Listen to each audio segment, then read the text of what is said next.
sama jumeau bokk bis bu ñu judd di ko teg itamit ci loxo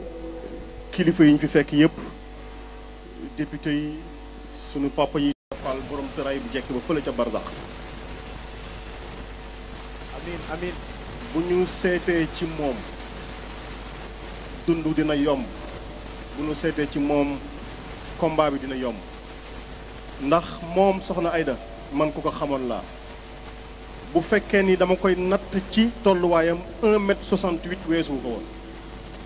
mais boo koy natt ci diisaayam romb na 5 tonnes ci ay qualité romb na 5 tonnes ci ay valeur romb na 5 tonnes ci détermination. Faites du bruit, faites du bruit. romb na 5 tonnes ci combativité. Merci honorable, merci. mooy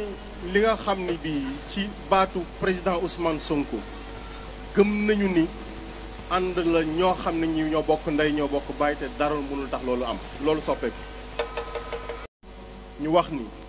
Pur acteur la ci biir coalition bi rôle bi ngeen di jouer pour que mu dëgër wéy leen ci di ko taxawee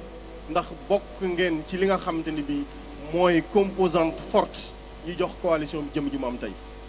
mais bokk ngeen ci li nga xamante ni bii moo tax F24 tey war a am force bi tax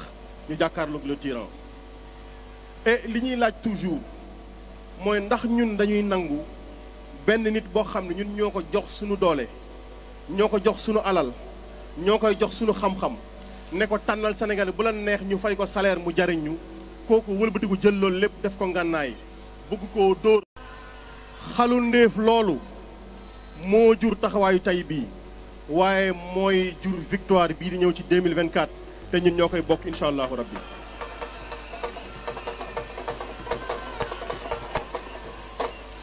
mais li may jeexalee ngeen baal ma mooy ñun waruñoo bokk ci ñi nga xam ne dañ leen di nettali victoire maanaam ku ñuy nettali victoire mooy da ngay toog sa kër naan xeex lan wala xeex bi metti na mais Pur Pastef ak ñi bokk ci coalition bi ak ñi bokk ci F24 kenn duñu nettali victoire ndax suñu taxawaayu tey bii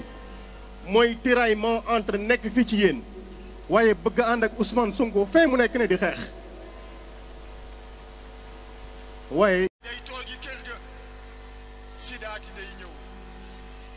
balaa sidaati di dox nag di ñëw Abdoul Aziz programme bi lu ci topp. Merci beaucoup Thomas, kàddu yi am na solo. Merci. Sans plus tarder comme ku dina ba pare.